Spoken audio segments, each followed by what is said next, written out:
Our next guest at Dublin Comic Con is an Emmy Award-winning actor. You'll know him from The Matrix and The Sopranos, and probably from the Goonies as well, I'd imagine. Ladies and gentlemen, Mr. Joe Pantoliano.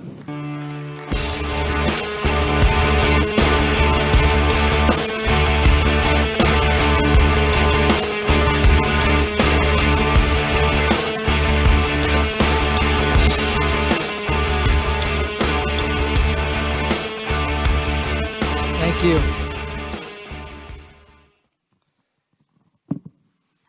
Great to have you here, Joe. First Great time to in be Ireland? here. No? No, I was in Dublin a couple of years ago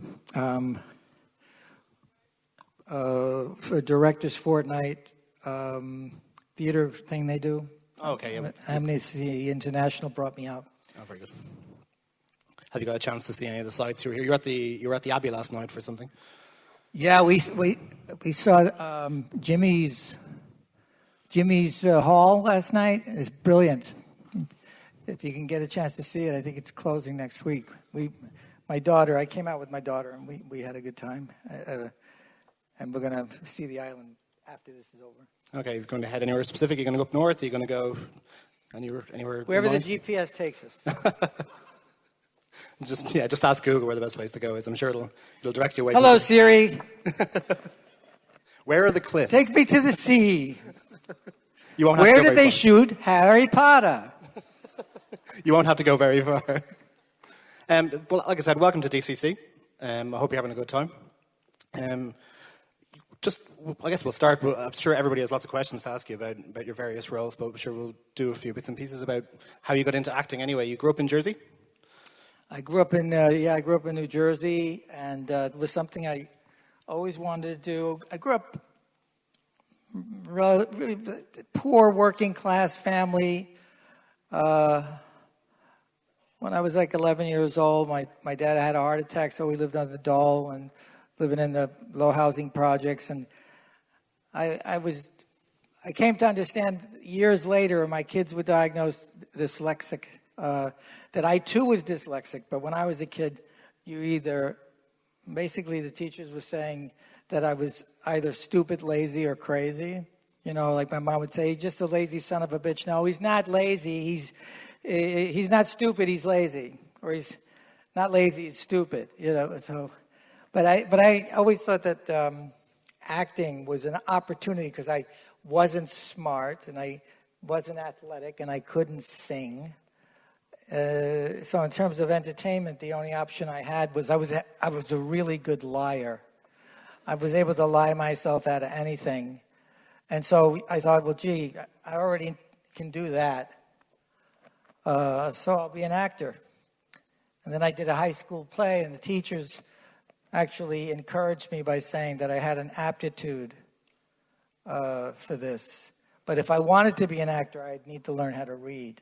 Because I couldn't read. I never read. I was so stigmatized by that first day at school. You know, during my adolescence, the first grade, second grade. By the third grade, I remembered consciously deciding to sit in the front row of the classroom so the teacher would get to me right away, you know, and say, okay, Joe, stand up and read. And so by the time I stumbled through that first page, I knew she wouldn't pick on me for the rest of the year. So I had to learn how to read. And I thought, well, you know, it's like necessity is the mother of invention, you know. So if you want to be an actor, you need to learn to do this. So that's how it kind of began. The dyslexia must have been a fairly large hurdle to overcome. Did you get how much help did you have with that? Did you go to? Well, I had no help because it wasn't really a diagnosable disease yet. Like I said, my daughter is 25 years old, and so she was 8. When she was 8 years old, they said that she had this in the schools, and I was product of the public school system in New Jersey. And New Jersey, in Hoboken's it's a mile square. It's a small town, so most of the teachers, all grandfathered in, was who you knew. So they were all pretty much idiots, you know, like they had connections, so they were able to be the teachers and principals. So thank God that's changed. And you said you got a lot of encouragement from your teachers when you did your play. Did you find encouragement elsewhere from your parents? Were they happy for you to go into acting and sort of? No. Well, it's a long story. It turns out that my mother's third cousin, who I remember when I was really a little, between the ages of 2 and 5, I remember him as Cousin Flory, but then Cousin Flory went off to federal prison. And so when Cousin Flory came home, I was 12, and at that point, my mom said, Cousin Flory is really your father. So, but then she got nervous and took it back. No, I'm only kidding. I was like, that just testing. Remember the John Hughes film, Chinatown, when he says, she's my daughter, she's my sister, she's my daughter, she's my sister. So that's how I felt, because my mom would say, no, I was only kidding. No, he is. No, he isn't. And, but he was probably the biggest influence. He was the first person in my life that told me that if I put my mind to it and I worked hard, that I had an opportunity. I'd like to steal this for the rest of my trip. I'll help you. I must say, I'll do a diversion. Caught my eye. But he was the one person in my life. It was a constant encouragement, because in show business, all you get is discouragement. Everybody tells you can't do it, and they're right. So he was the encouragement. My mom was more afraid that I was going to be hurt. Why do you want to do that? You shouldn't ask for too much. And my father was like, to take the fireman's test. Why don't you become a fireman? You get a pension. Why didn't I listen to him? Actor's pension not great now? It's all right. They tax you. I don't know. Do you guys get your pensions taxed here? Yes. Oh, it's caught on, huh? Yeah, it's like, what the hell? They give you the money and then take it back. That's the only things that are certain in life. I think taxing your pension is definitely one of them. Yeah. What your first breakout role then? What is the first? I mean, you had to overcome quite a lot, but what was the first role that made you think, yeah, this is where I'm going? The high school play. I mean, it was like, going out on that stage. I can, that feeling of having an audience listening, kind of. There was a moment when I was doing the play where it was a quietness that overcame. I was doing this speech, and it was like there was a quietness that overcame the audience, and they were bating breaths and hanging on at every word. It was in this momentary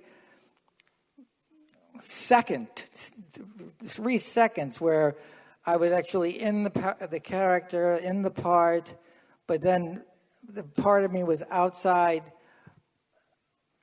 discovering the power of theatrical communication, and I've been chasing that moment for the last almost 50 years now.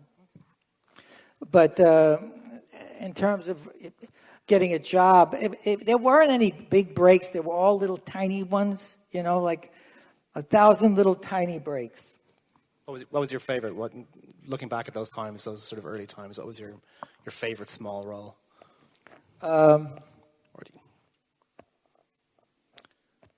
It wasn't the role as much as somebody, the agent calling and saying, "You got the job." That's what I misunderstood you. I don't know what other. Was there anybody back then that you worked with? Was there anybody that you worked with in those times that was very helpful for your career? Everybody. I mean, I did a lot of extra work.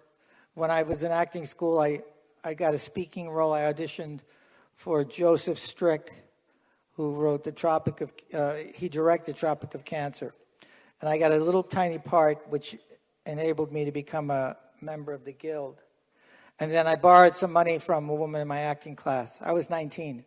And in order to pay her back, I started doing a lot of extra work. So I was doing extra work on movies like the Valachi Paper with Charles Bronson, and I watched Shirley MacLaine, and I watched Robert Mitchum, and I watched Al Pacino, and Rip Torn, and Peter Boyle, and a lot of these people years later, I wound up working with.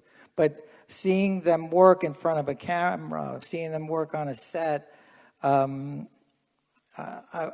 was mesmerized by what they were doing or what they weren't doing. Like, it didn't seem like they were doing anything. They were like they weren't acting. And then you see the movie 6 months later, and it was all there and alive. So I studied acting a lot, but many years I worked in acting class, and I think for a good part of that time was the only outlet I had on a weekly basis where I could be creative. Now you can make your movies on your iPhone. If you were a magician or a musician, you could go in a park and stick your hat out there and make a few dollars while you were learning your craft. With actors, you couldn't do that. But now you can make 5-minute movies, and you can always be working. And it's the experience. It takes somebody. Recently, I read somewhere it takes 10,000 hours to master a craft. So somewhere along the line, it kind of all came together. We'll talk about The Matrix, and we'll talk about the Goonies. Talk a little bit about Midnight Run and working with Robert De Niro. How did you find that? How was that working with the old master? Well, the biggest lesson I got from working on that movie was after I was cast. I don't know if many of the kids in the audience probably haven't seen that movie, but I was a character that owned a bail bonds, and he was a bounty hunter, and so my character had a guy that worked for me, and so they asked me to read with De Niro and Marty, with the casting director, to bring in applicants for that character. And so a lot of really good qualified actors, when they came in and met De Niro, they kind of like lost their lunch and being overly effusive and telling him how much they... I didn't do that. I just went in and auditioned, and, I guess my opinion was that whatever I thought of Robert De Niro was none of Robert De Niro's business. So I just went in and, tried to get a job. And these guys were giving those jobs away by saying, gee, hitting themselves in the face with their tail because they were just so happy to be in the room with the guy.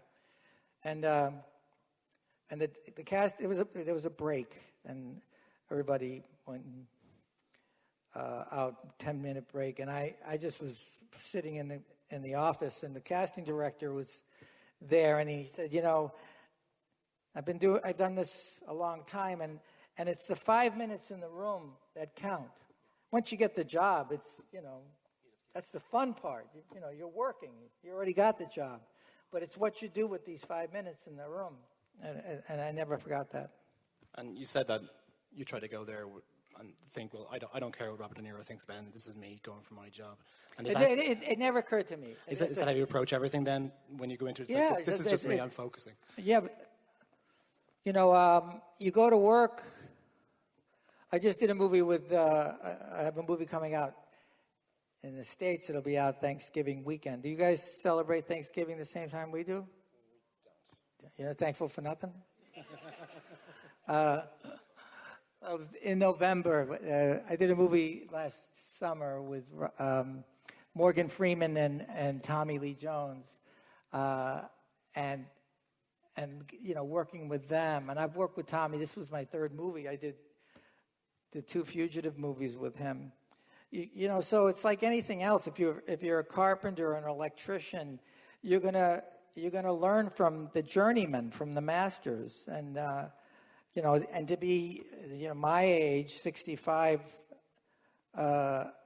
and to still learn from these masters it's what gets you up in the morning.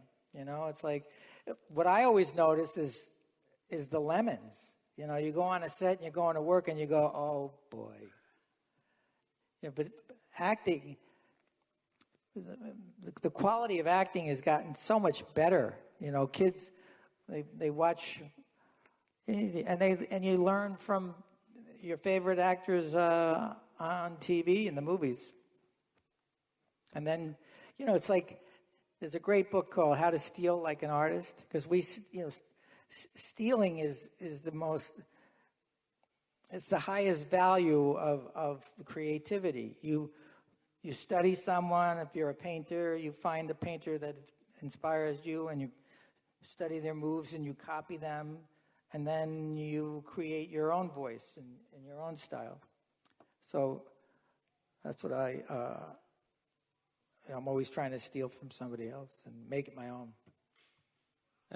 You've been known for playing some pretty horrid characters in your career. And just before we get to, obviously, Cypher, you played a character in The Sopranos that was sort of on the outside a kind of horrible kind of person. But there's a lot more to him than that. I mean, he's a character... Everybody in that show was a horrible person. Yeah, but just... It's like, even Tony's wife was trying to bang her priest. It was... I think that's what kept those writers going for 8 years, was like, okay, let's create somebody that we can get the audience to hate. It's like... There's more to him. He is a life story that contributed to the way he was. Yeah, I don't look at any character I've ever played. I'm always trying to validate their choices. That's the problem, is that these greatest villains, if it's, Lady Macbeth or Donald Trump, it's like they all think they're doing the right thing. They think that they're motivated. Even my career as an actor, the bottom line is that I had something to prove. It was probably all of those teachers that said I was either stupid, lazy, or crazy. I was motivated by resentment. I wanted to be an actor. I wanted to be a movie star because I was going to show them that I wasn't a piece of shit. I'll show them. Wait. Someday you'll see me up on that screen, and I'll screw you all. And I think that's what Donald Trump is doing right now. That's what Lady Macbeth is doing right now. All of these villainous characters are what's the word? Abused, have tremendous childhood trauma, and even the character that I played the writers even touch on that, and toward the end, this guy was traumatized and beaten up. I think that's why I enjoy playing bad guys too, is being a victim of bullies when I was a kid, and being humiliated by bullies, and not having when you're a kid, you don't know that. You feel shame for not standing up for yourself, yeah? And so being a villain, you can get even with all of those people that bounced you around when you were a kid. Maybe I should try that. Speaking of your experiences when you were a child, you've been very sort of public about your battle with sort of depression, and you've written a number of books on it. Just talk briefly about the work you do. Well, this depression that lived inside of me was always there, and I think, I know, because I've worked on this a lot, but that was another motivator for being a success. Success was my elixir. And I thought here that if I could get the success that I imagined, that this feeling would go away. And so as my dreams became true, the feeling didn't go away. So I had to find new avenues of entertainment to make that feeling go away, which was sex, drugs, and rock and roll. And because, in all of our countries, there's a tremendous epidemic with people dying from opioid, prescription drugs that leads to heroin and all that. Well, these are exterior versions of inner peace. When I was drinking wasn't the problem; it was the solution. So I was finding all these exterior solutions: a nice new suit, or a new pair of shoes, or shopping on eBay. These are all exterior solutions. Or eating, eating's fine, and then you 300 pounds overweight, so now it's not so much fine. But it's all an inside job. It's an inside job. Or success and being a trillionaire. A billionaire is not enough. I need to be a trillionaire. And and all of these, the 10 families. It's like the mafia. All of these .com families that are controlling the universe. So it's and it's becoming so that it's less and less for us. It's just less and less. It's like there's no such thing as antitrust in the United States anymore. Used to be, the government would create a fairness. So now it's either the wealthy and our middle class, even in show business, the middle class is becoming eviscerated. So either you're poor or you're rich. Okay. I tell, instead of me asking you sort of run-of-the-mill Matrix questions and Goonies questions, maybe we'll open it up to the guys on the floor. If anybody has any questions they want to ask Joe, I imagine there's a few. Right down there. This guy here. If and when, hopefully, they make a Bad Boys 3, are you back? Well, they've called, so that's a good sign. I hope so. I'd like to go. I'd like to come back, but I also want to get paid. They're not doing that with middle-class actors anymore. They were all ready to do it. And then the guy that got the director that they had got fired, and they're still working on a script, but they keep calling every once in a while. So that's pretty good. I think it'll get done. Was it hard for you to turn down roles in The Matrix 2 and Matrix 3, or was No, it was very easy because they didn't offer it to me. Oh. Those bastards lied to me, and I said, you can't kill me. What if there's a sequel? They said, no, we won't kill you. We won't kill you. We'll just shoot you. You were in the best one anyway. How did you come across the role of Cypher for The Matrix? How was that brought onto your table? Well, the Wachowskis, I did their first film, which was called Bound, which is a great film. I love that film. I loved working on that film. And they said, we've got this project that we want you to do if we ever get it set up. And one of the things that I'm most proud of, I guess, is that directors have hired me multiple times. There aren't, even Chris Nolan has even offered me the Batman movie that I couldn't do, and but he offered, so all of the filmmakers that I've worked with, I've worked with them on many occasions, and that's a nice compliment. Was it difficult to turn down Christopher Nolan? I know you were keen to play the role that was given to Gary Oldman in the end. I was keen to play that part, and I wanted, I was hoping that I could get that part, and he wanted me to play a different part. So that baby isn't happy about it. A young fan. I felt the same way, kid. I can't believe Cypher's dead. Any other questions? Can we get some more questions? Yeah, it was loads. What was your experience like working with Chris Nolan? It was great. we would rehearse. The way it was set up, because we shot that movie, Memento, we shot it, I think, 24 days. And so we generally rehearsed for a couple of days before they started shooting. But then on the weekends, we would rehearse the shooting schedule for the upcoming week. And it was a low-budget picture. So Chris and his wife, Emma, who produces all of his movies, Emma and Chris and Guy, we would come over to my house and work in my garage and break it down, and if we were changing stuff around, whatever we did, then Emma would type up the notes. But really, he's got a great set presence, and it makes it fun, and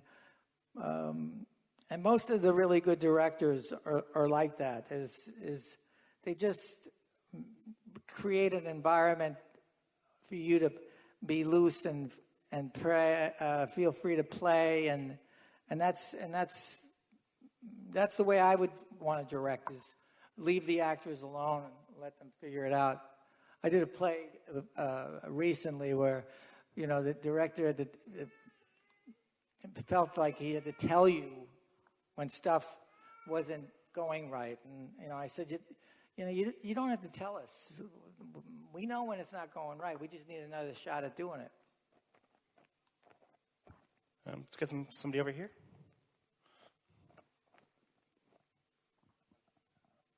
What's your favorite movie role? My favorite movie role? I don't know, because my favorite movie, I think, working on was The Goonies. But I liked working on The Goonies, and I enjoyed working on Baby's Day Out, and I enjoy being in movies that my kids can see. Even now, they're all grown up.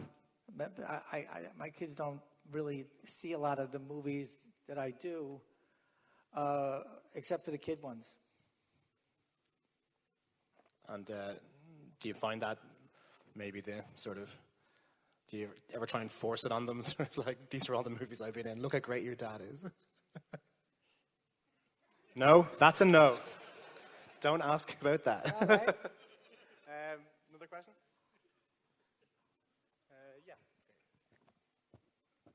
Yeah. You mentioned Baby's Day Out there, and that was one of my favorites as a child.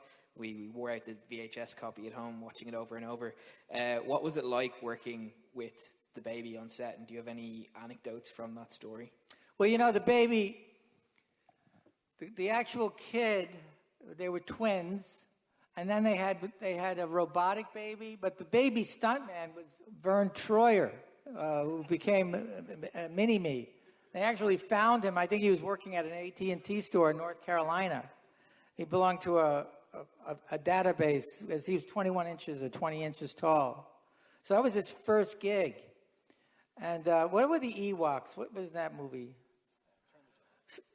Was it Return of the Jedi?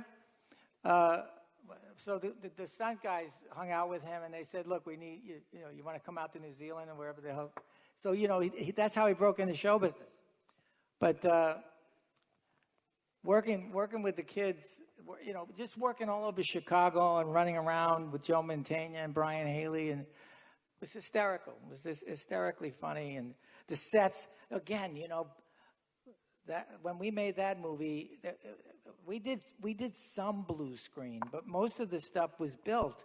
So the top of that finale sequence, when everybody falls off the construction high rise, that was like a 7-story construction high rise that was on a soundstage, and it was fascinating. That's what I miss the most, is having been spoiled, being at the tail end of what was the Hollywood golden age, in the 70s, where all of these sets were being built.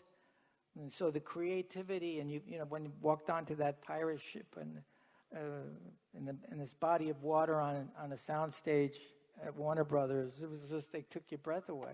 Chris, you were in a movie that pioneered the move away from that in The Matrix. Was that difficult to be in that sort of environment where it's sort of 7 cameras all spinning around you and there's a lot of computer stuff going on? Well, you know, the Nebuchadnezzar was built, and a lot of the stuff like that I was involved in was practical. When we were in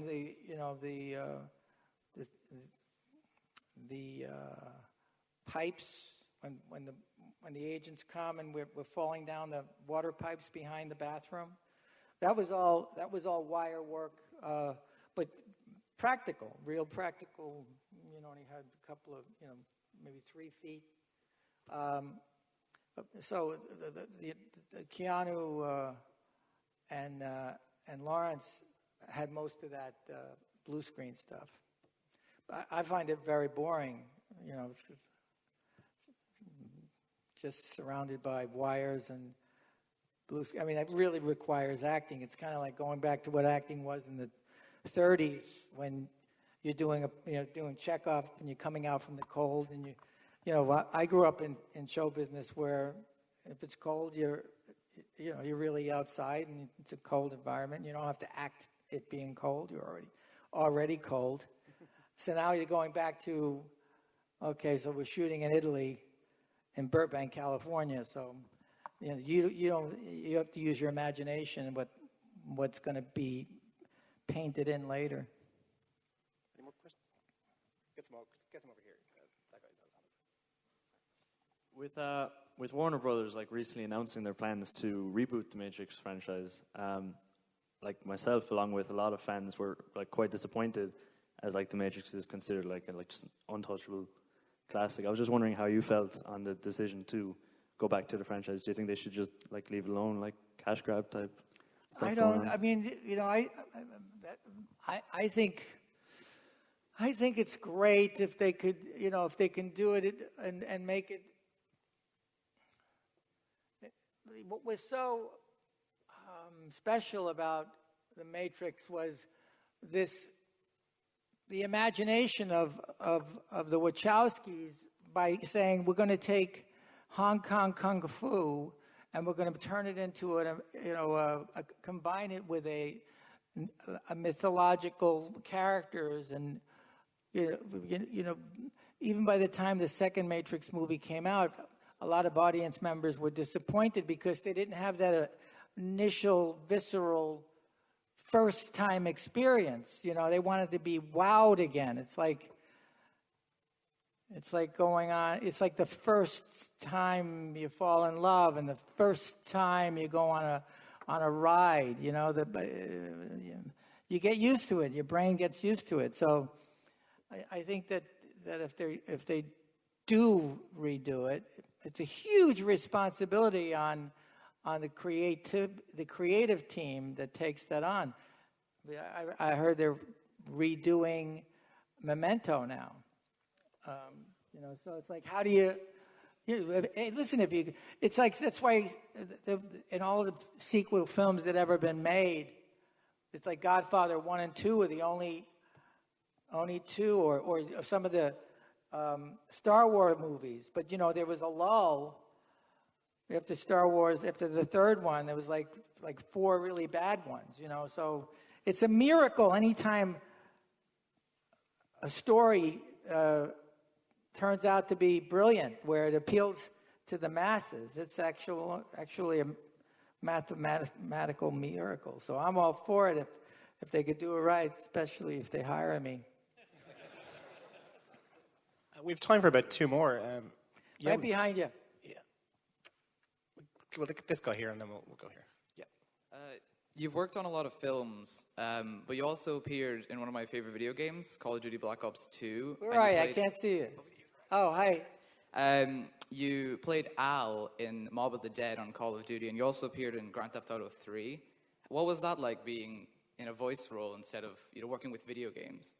What was that like? Well, that particular...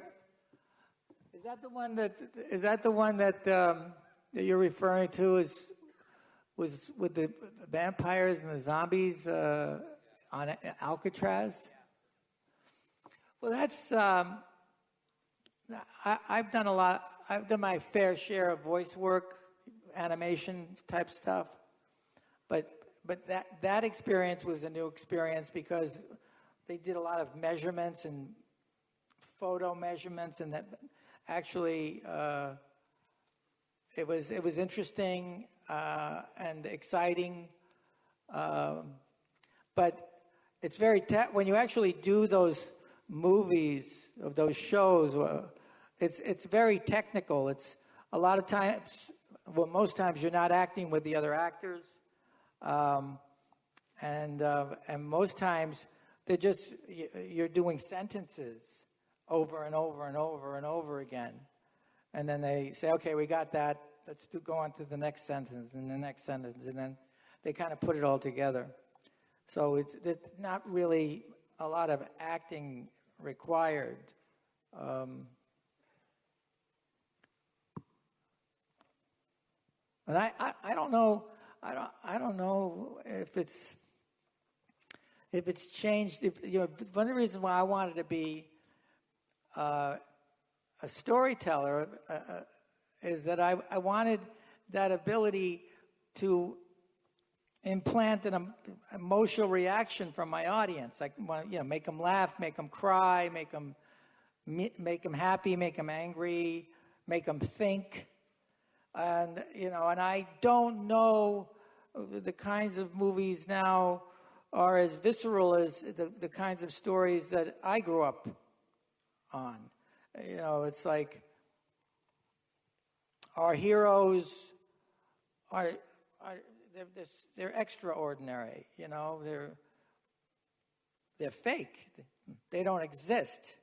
There's no such thing as Batman or Superman, or it's like these are come from the imagination. They're not invincible. They do, we as a species, we do die. Our hearts do get broken, and I think that if there's an escapism, then I don't even know if the villains. I mean, are the villains?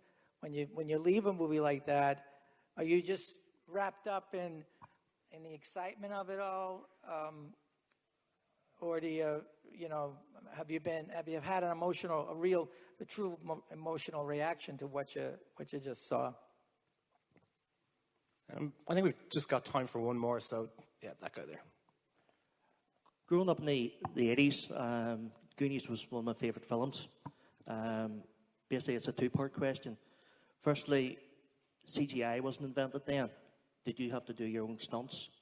Like when you walked across the trunk and fell? The second part is, during the Goonies, what was your high points and what was your low points? Give me that second question. What was it? High points, low points? Yeah, high points and low points of making the film. Of making a movie? Of just being in Goonies. Oh, in the Goonies, high points, low points. Okay. Well, I'll tell you an interesting story. Some of the bigger gags always done with stuntmen. But because Steven Spielberg was producing the Goonies and Richard Donner was directing it, and there was a window that the movie was coming out. So early on, Spielberg came out to start being the second unit director. So actually divvying up the script so that Donner was working with the kids a lot of the time, and Steven shot the bank robbery escape and the chase sequences, and a lot of that was done by Steven, and then a lot of the stunt driving was second unit by the stunt coordinator George Kohut. But we did that walking across the log sequence that Donner had shot, and then Steven Spielberg had seen it and said, I want to reshoot that.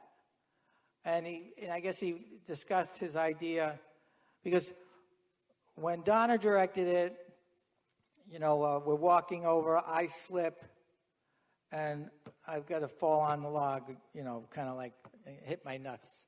That was in the script. That was as written. So, and then Spielberg showed up, and he told the stunt coordinator that he needed a gymnast to double me because he wanted this gymnast to do a 360 backwards and land on his nuts. And they grabbed a guy out of UCLA who wound up becoming a stunt man extraordinaire and a stunt coordinator, and now he directs a lot of second unit. But you know, it was like for me, as a young film worker working with these guys at the top of their field, to see that there is nothing finite. You know, that one of the luxuries of filmmaking is that you can always reshoot it. You can always make it better. It's just a matter of time and money. And so the high points, for me personally, a high point, low point, no, not on that job. I really had a lot of fun. Maybe aggravation, as Robert Davi and I, who played my brother Jake, that pretty much, because we improvised a lot of that movie. And I think the reason why we were cast is we had this kind of banter beforehand, and they liked that banter so much that they encouraged the same stuff in the movie. You know, that sibling rivalry, that was real. Unfortunately, we have to turn it around. I know it seems like a very short time. Joe, thank you so much for joining us. Everybody, Joe Pantoliano.